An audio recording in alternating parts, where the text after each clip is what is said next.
we meet in an hour of change and challenge, in a decade of hope and fear, in an age of both knowledge and ignorance. If this capsule history of our progress teaches us anything, it is that man in his quest for knowledge and progress is determined and cannot be deterred.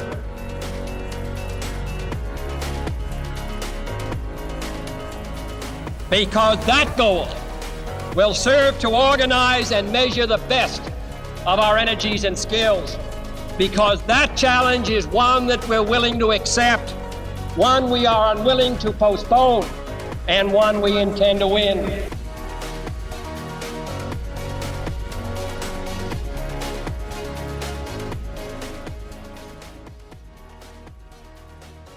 Welcome to another episode of the Energy Impact Podcast. Our guest today is Elizabeth Lewis, Managing Director and Deputy Head of ESG at Blackstone. Elizabeth, great to have you on. Excited to be here. Thanks for having me. Awesome. And before we get into all the great work you're doing today, let's start at the beginning. You know, where are you from? You know, what led you to where you are now?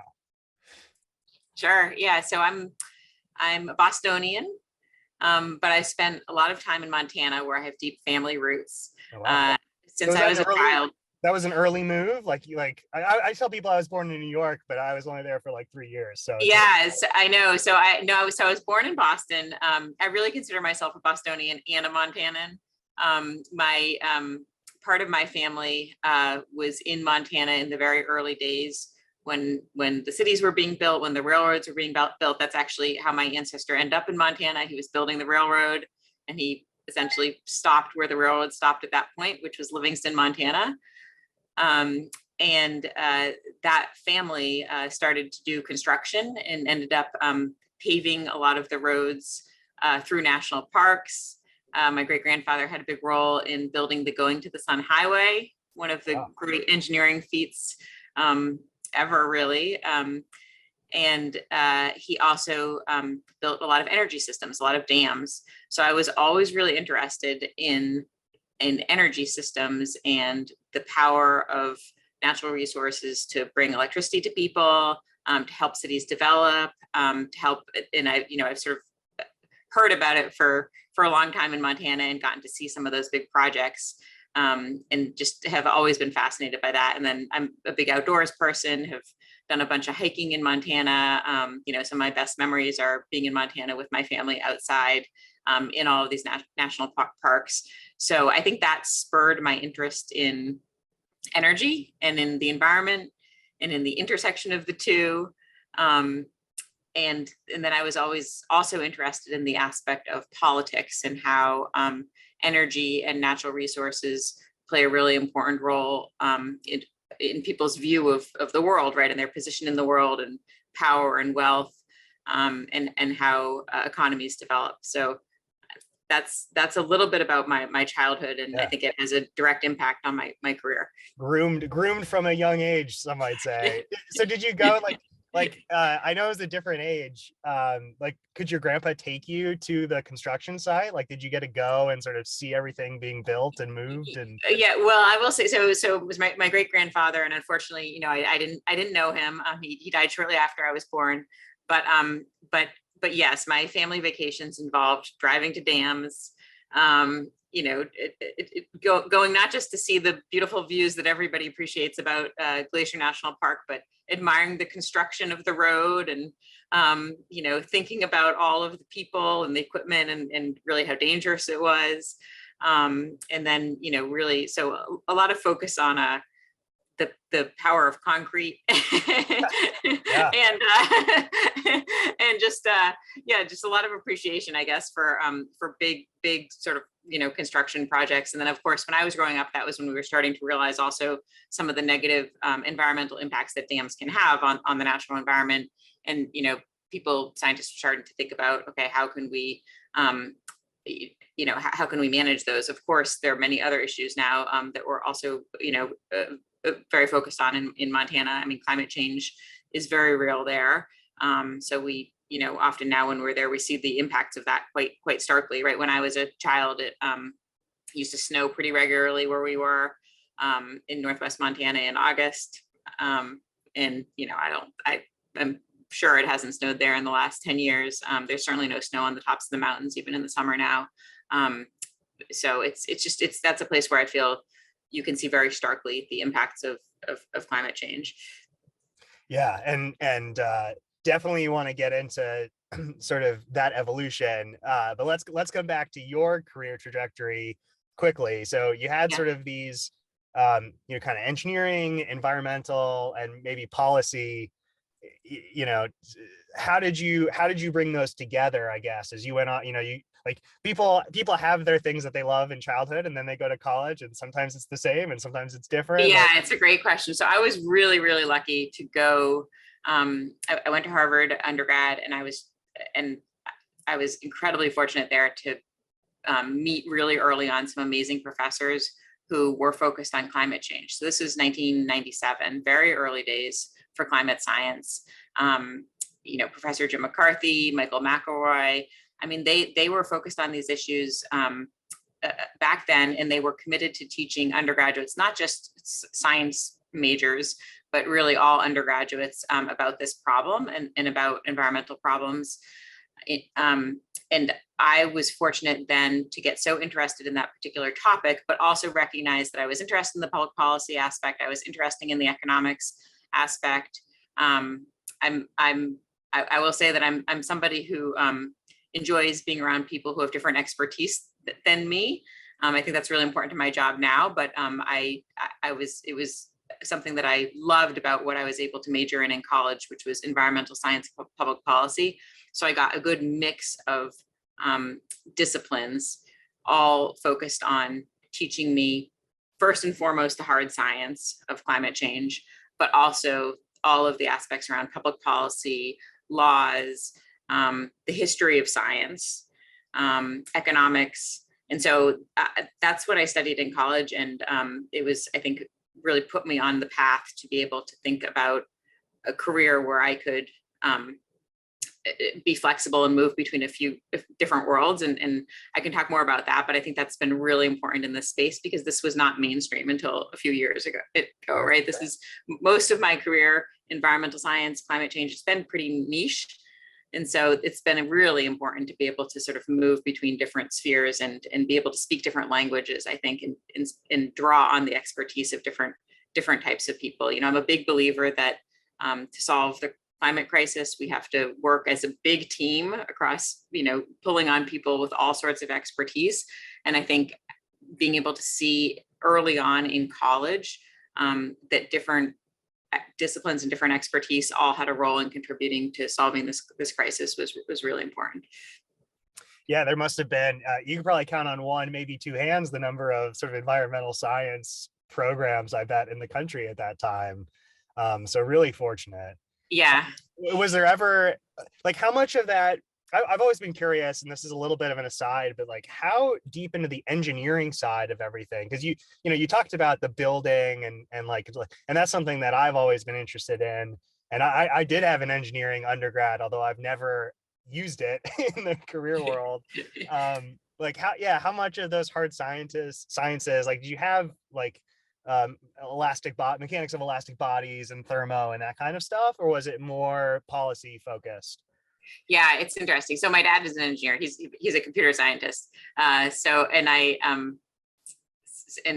actually been interesting to see a very parallel sort of career that he's had. When he started in computer science, it wasn't even called computer science, right? And now it's developed into this formal field. And I think a little bit of my career in the same way that, the environmental engineering program at Harvard was very small, right? But that's really now become a huge focus, a huge discipline for Harvard and for all these other schools. And it's amazing. It's wonderful. I had focused more in the basic science myself. So chemistry, biology.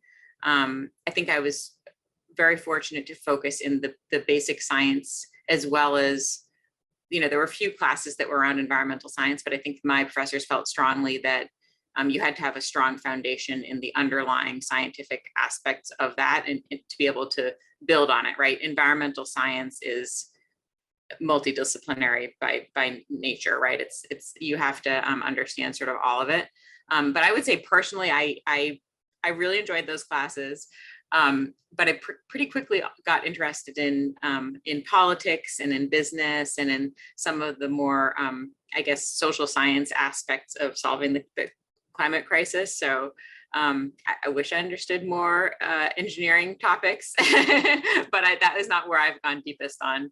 No, that makes sense. And your comment's so right. It's maybe the largest and most complex system, right? I mean, if we're talking in engineering terms and systems, that you couldn't get, maybe you get slightly bigger with like astrophysics or something, but you can't get much bigger than sort of climate change and global impacts, right? Exactly. So, and I think we've seen that where, colleges used to have an environmental science major, but now we see environment and climate actually across everything that they're doing, whether it's engineering, whether it's economics, whether it's the biology classes, the chemistry classes. And I think that's really, again, my professors saw that this should be the way it was, but now I think it's really come into being, and it's good. I think the talent out there and the younger generation is now so much better equipped than, when I was sort of my generation, at least on these topics.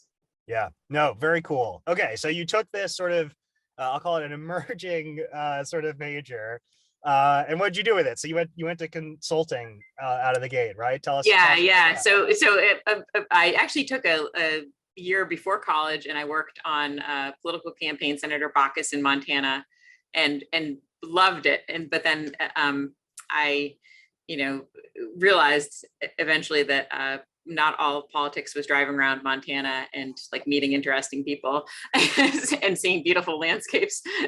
So I pivoted to business. And after college, I worked for Booz Allen Hamilton, where my clients were a mix of private sector companies and government, and a mix of companies that were focused on sustainability issues and like the government agency that oversaw all offshore oil and gas drilling for the country, the Minerals Management Service. So I got a very good grounding in traditional energy, fossil fuels, sort of the traditional energy mix, and that which I think is critical to understanding the changes that are taking place now. And then I also had a very nice mix of understanding what governments were doing in terms of R&D, public policy, incentives to spur new technology, and also then how I would say sort of pioneering part of the private sector that was very early days focused on, energy efficiency, electric vehicles, reducing waste in their supply chains. And in this topic, in sustainability, there's so much overlap between public sector, the private sector, and the nonprofit sector that I was really lucky to be able to work with that mix of clients at Booz Allen. And it was a great company, and it had good training, which I think is important for, you when you're, for any first job, you want to be around people who are smart and take you under their wing and teach you things. So that was a great place to do that. Totally. Yeah, no, that makes a lot of sense. How much of this were these three types of entities coming to you and saying, help us be sustainable versus, hey, we need a consultant to help with this business decision. And you then came in and said, hey, I know this may not be on your radar, but this is the trend we're seeing and you should think about it. Yeah, it's a good question. It was a mix in those days. I think interestingly, the companies that were most focused on trying to figure out how to be more sustainable were the oil and gas companies. So I got to work with BP on their sort of beyond petroleum strategy, when they were really early days thinking about wind, solar power, some of these really emerging technologies. And of course, now looking back, we know that not all of these investments that these energy companies made into these areas worked out. And, I think we had a sort of retreat over time. But in those days, I think they did feel early on the pressure to do that. I think when we were recognizing sustainability trends, they were still pretty niche, and there wasn't, I think it's quite different now, but there wasn't the ability for us to say, look, you're going to seize a whole new market, or you're going to really grow your value if you transition in this way and make yourself more sustainable, or, do these things. And So there wasn't as much of a business case for it, I think, that people recognized and widely understood. Now I think it's very different. So it was mostly the companies that were coming to us. And interestingly, the government agencies were quite interested in how can we become more energy independent, right? This was the time before. Now, of course, and we've certainly been thinking a lot about this the last week as a country, but this was, far before we were energy independent as a country. And so there was a lot of focus on DOE and others about how can we, use our homegrown resources, not just natural gas, but wind, solar. How can we make ourselves more energy efficient? And the U.S. military was one of the sort of pioneering agencies doing a lot of these things, as is DOE with its R&D. And so I think they are really to be credited. This was the time when the DOE loan guarantee program came out. Had winners and losers, but I think some of the winners have been really winners, like Tesla. And so there was a lot of thinking around innovation, and in those days, it was quite bipartisan. I mean, that was under George W. Bush. This was just thought of as very important for our country to be competitive, to further these technologies and these types of financing programs. Yeah, I mean, this would be sort of this broadly defined climate tech 1.0, right? Which I don't know. I don't love that terminology, but yeah, it's broadly accepted. Climate tech 1.0 and climate tech financing 1.0, I would say. I think that's been a big change. Is we understand the business models better now. Yeah. Okay. There's a couple of really interesting points in there. I want to start with your comment on, BP. You use BP as an example, but let's extrapolate to sort of oil and gas giants or oil and gas majors, or even mid majors. I mean, I think they get a lot of flack around their business and their transition, and it's never as fast as people want. I think at their core, they're generally pretty innovative, right? I mean, if you think like a company to survive 100 years in a commodity-based business, like you don't do that by, being bad at business. You know what I mean? So I'd love your thoughts, because when you talk about it at your experience 20 years ago, it sounds like they were pretty forward thinking. What are your perspective as you've watched that unfold from the very front end to maybe what they've accomplished and sort of how they're trying to progress today? I know you've seen a lot of this stuff. Like, is there a letter grade that you could give that, like the industry? Yeah, well, it's hard. It's hard. I don't think that, it's a very diverse set of companies, right? So some are, and they operate each in different regions where their realities and their economics are different.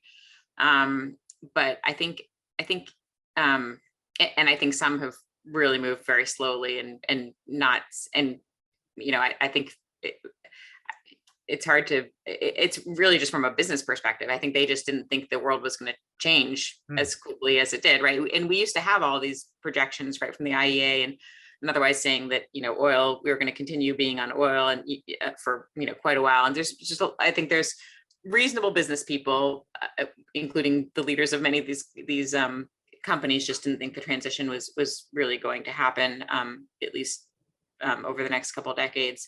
But to your point, I think some of them have been really innovative, and actually, I think maybe less biased going in about which technologies were going to be the winners, right? In those days, there was a lot of just constant arguing over, is it going to be solar or wind or nuclear or this or that? And thank goodness we've gotten to the place now where I think we realize we basically need it all. We need all of the zero carbon electricity that we can get, the zero carbon energy we can get. And I think a lot of these oil and gas companies recognize that and did invest into different technologies along the way. And I think now what we see is that they have capabilities that nobody else has to help us transition, right? They're the ones who probably are best positioned to help us with carbon capture and sequestration, the carrying of hydrogen, right? So eventually if we're going to be carrying green hydrogen across huge distances, we will need the oil and gas capabilities and companies. And I think there are a lot of other examples where, it's hard to create those types of technologies as a startup. Yeah. Or if you're in some other type of industry. So yeah, I agree. I think they're an essential part of the transition. And I think this is something where, the engagement and transforming your business and sort of working on innovation, it's so much more of a useful set of discussions than should we divest from, as investors, should we divest from oil and gas companies and oil and gas supply companies, I always like to say, or not divest, right? Because we're all in the oil and gas industry. Right. I mean, we're all consuming fossil fuels to some extent on the demand side. Every company is. But so, I think that's actually where we're going to create real changes if we can focus on how to transition these companies. Yeah, couldn't agree more. Couldn't agree more, and really well said. I do want to get to this sort of climate tech 1.0 and energy security versus climate tech 2.0, but let's wait on that because Okay. you started in consulting and kind of moved into more of the public policy, public financing realm. Tell us about that transition and what spurred that decision and how it was different coming from sort of for-profit to... Yeah, sure. So, and I should say that along the way, I had a very formative and important 6 years at Global Environment Fund, which is a really pioneering private equity firm. Jeff Leonard, the founder, started the firm in 1990. I mean, who was even thinking about these things in 1990? Just really ahead of his time. And I was fortunate to join there at a point of when we were expanding, and there was we had a lot more focus on moving from sort of friends and family investor base to institutional capital. And it was as part of that where our investor mix became commercial investors, but also the IFIs, the development finance institutions.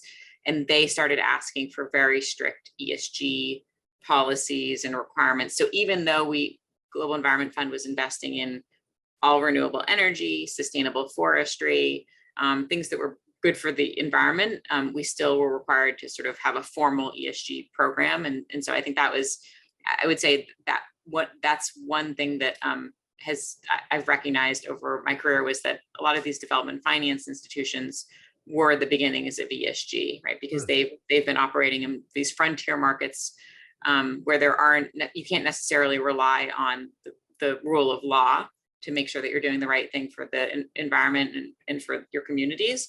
And so they developed very stringent ESG policies, which we as an asset manager then took on. And all of our commercial investors were very happy with that because they knew that those were the strongest ESG policies.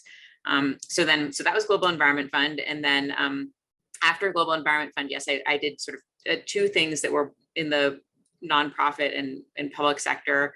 I went to World Resources Institute, which is a standard setter in the climate space.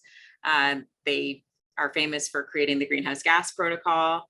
And I went there to start a brand new program focused on private sector investors, so asset owners specifically, who wanted to direct their portfolios to be more sustainable. And the whole idea of this was WRI does such amazing work on creating research that impacts decision makers as they're making the most important decisions in the public sector and private sector. Can we take that amazing research and knowledge and actually influence the way investors behave, and really allow them the tools to be able to invest for the long term? If you think the climate crisis is the crisis of our time and you're an asset owner, you should be investing for 100 years out, not necessarily the next quarter or the quarter after that.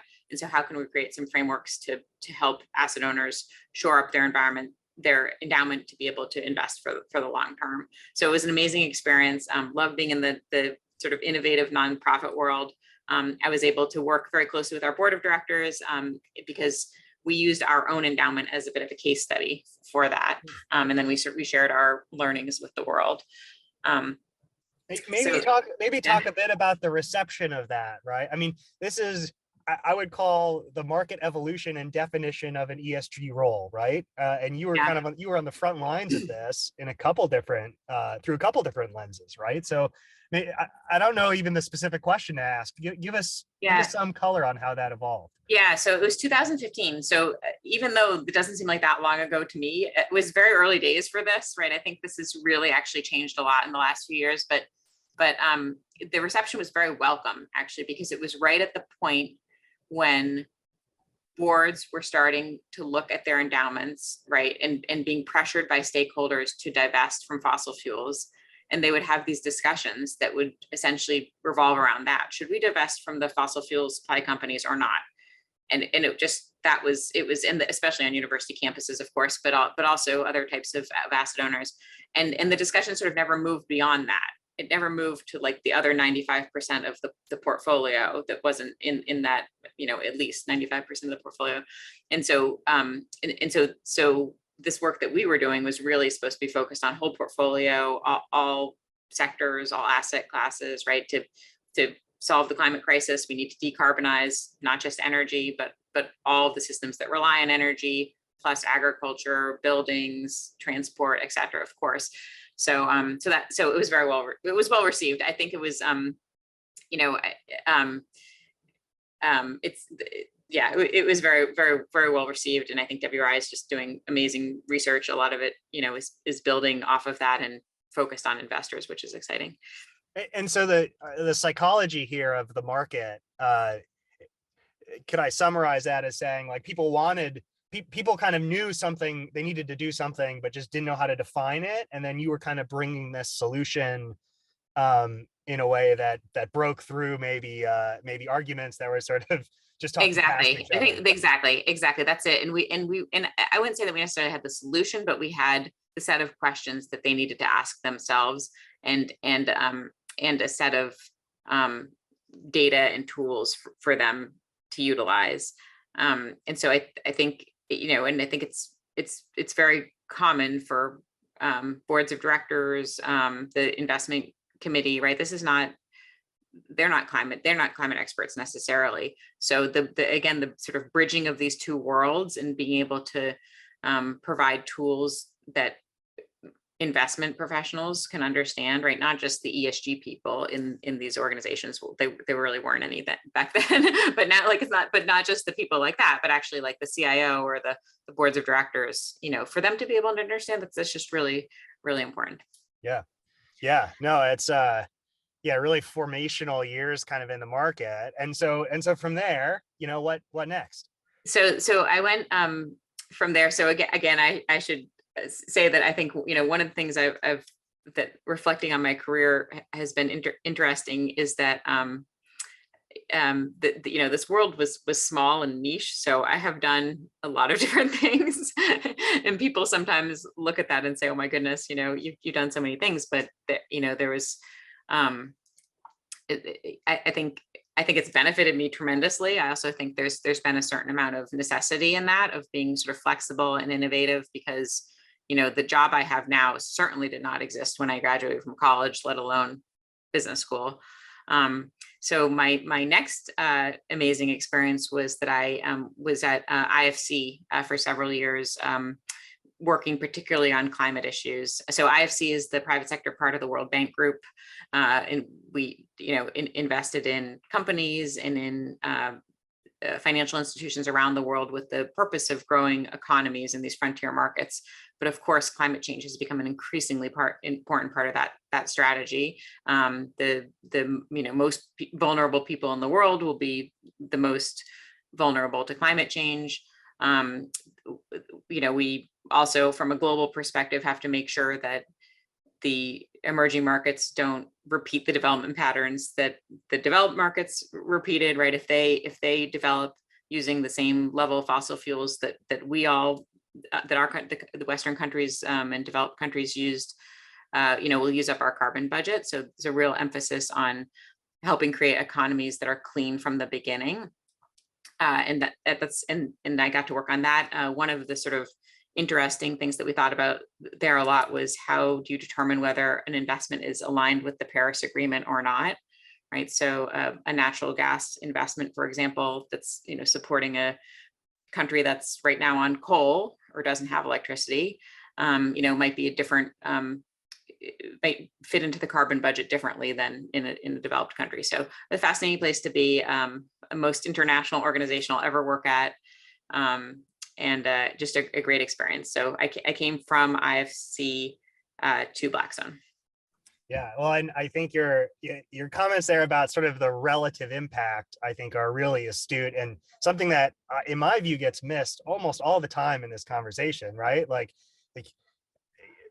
I don't know. It's super comforting to say that these emerging markets can just sort of skip or leap past fossil fuels, but like we don't really have the technology to run a refrigerator, let alone the level of infrastructure required for the growth that those countries, could achieve.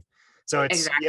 it's I don't know. And a lot of them have coal, as their Right. natural resources and stuff. So yeah, it's definitely, a transition that will take place over time. And in the places where we can transition most quickly, we should, but in other places, I think we also have to keep in mind that there are a lot of people in the world who don't have electricity and whose basic needs are not met.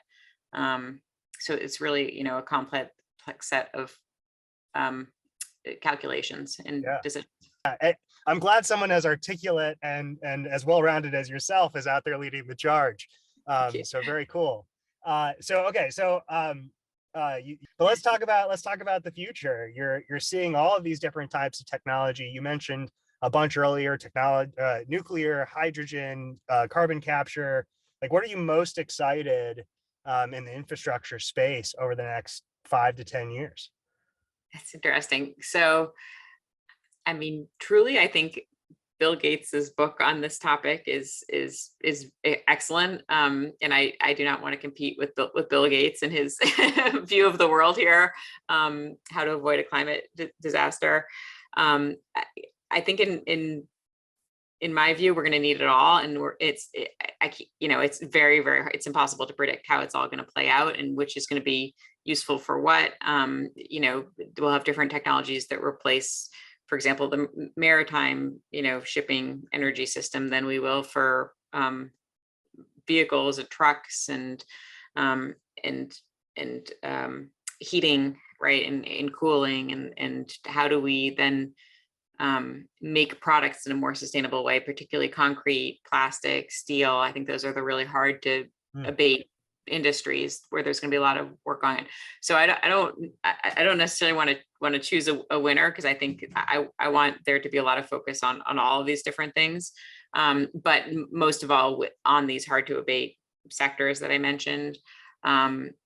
Certainly, I think there has to be a strong focus on electrifying everything, and then taking the carbon out of the electricity sector, and thinking about baseload power. So I think really important to think about baseload power, and baseload power that is space efficient. So to our discussion before about how huge these transmission lines can be, these renewable energy projects can be. I mean, we do have to have a really, I think, honest discussion about small nuclear, about hydrogen, about some of these things that are very high energy dense, and can create baseload power in addition to the renewables that we need to grow out as well. Yeah. No, and another sort of circular argument, I've seen a couple comments now that's like, baseload power is a thing of the past, right? And it's like, well, baseload really refers to the demand side of the equation, right? And that ain't going away anytime soon. Right. So it's yeah. I don't know. Have you seen? I mean, maybe that's just my echo chamber. Maybe you haven't seen some of that. Yeah, I'm not as much. I think I'm mostly what I've seen in certainly in climate circles is so much focus on renewables that we can't. It's to the detriment, I think, of focusing on these other types of zero carbon electricity sources. Sure, that just sure. And then I think we need to focus on both. To exactly the point that we were talking about having land restrictions and needing to think about the rest of the natural environment and everything. Yeah, no, the all of the above strategy and sort of outcomes-based regulation, right? As opposed to this sort of very regimented prescriptive approach, it will enable that private capital to innovate and allow winners to emerge, as opposed to like trying to guess, right? Yes. So yeah, I appreciate your answer to what's sort of another unfair question of mine. No. All right. Well, so last couple of minutes here. what else? We covered a lot of stuff. What else? Anything else that you want to hit on? Your views on the market or what you're doing at Blackstone? What any last thoughts? Yeah, thank you. I mean, I just think it's we're at an exciting time because I do think, and I should say I'm really fortunate to get to work with a bunch of younger people who are incredibly talented, and I learn from every single day. And I think we're at a very exciting time because people are coming out of school now, and a lot of them are expecting different things from their career than I think by and large my generation expected. They're expecting different things from companies they buy things from. I think they see the world in a different way. I think they see capitalism in a different way, and in one that I think can be a force for good if done the right way. I also think they're better educated and better equipped than certainly I ever was. So that gives me a lot of hope. And I think it's interesting too, because to our earlier discussion, their expertise in ESG or climate is not one particular thing, right? You can be an engineer, you can be an investment banker, you can be an economist, you can be a government official, you can have expertise in all of these really important particular areas that we're going to need to come together and actually to solve these problems. So I think that's really, really exciting. I think on the flip side is that the problems are only getting, the climate crisis in particular is getting, worse and worse. And I think we had an inkling, we had some sense of how quickly governments can move when they're forced to under COVID. And I just really hope that we sort of take some of that energy, some of that drive, some of that sort of commitment to solving a humongous problem that we, did during the pandemic in many ways, and actually apply that to the climate crisis. The impacts are here and now. People are already dying or having, negative impacts, losing jobs, losing houses. And so just to be able to take that big picture and to make decisions with, really the state of the world in mind, and not to think so short term, I think is going to be really important. And because of all the great people that I work with, I'm convinced we can do it. What a great way to close out. Thank you so much for sharing your thoughts. This is really a great discussion. Thank you so much for having me. I love your show. It's a huge honor to be on. Our leadership in science and industry, our hopes for peace and security, our obligations to ourselves as well as others, all require us to make this effort, to solve these mysteries, to solve them for the good of all men and for the progress of all people.